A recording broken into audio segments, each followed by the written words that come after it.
You need to hear this if you're an expat, traveler, or digital nomad, because what's happening in Mexico City could change the way you see global living.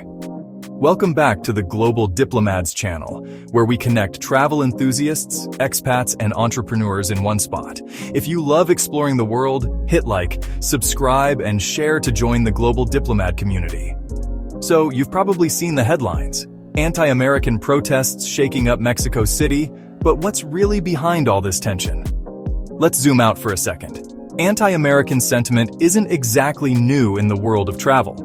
Over the years, people have pushed back against what they see as American economic dominance, political meddling, or just plain cultural insensitivity.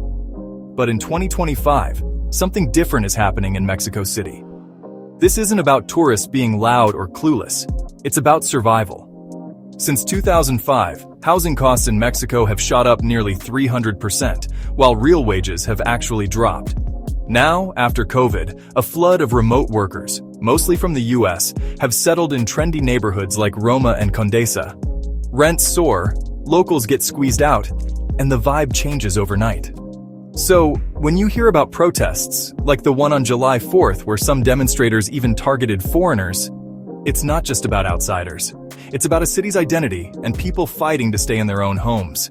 Groups like Frente Anti-Gentrification MEX say, this isn't anti-migration. It's about broken policies that let housing become a luxury, not a right. On the other side, platforms like Airbnb point out they've brought over $1 billion to Mexico City's economy. But at what cost? The government's now stepping in, promising new rules to slow gentrification and keep the city livable for everyone. So if you're planning a trip, remember, you're not just visiting a place, you're stepping into a story still being written. But what do you think? Are Americans doing anything wrong by moving to Mexico City? Is it fair to blame expats for rising rents? Or are there bigger issues at play? We'd love to hear your perspective. Let us know what you think in the comments. And don't forget to like, subscribe, and share to become part of the Global Diplomat community.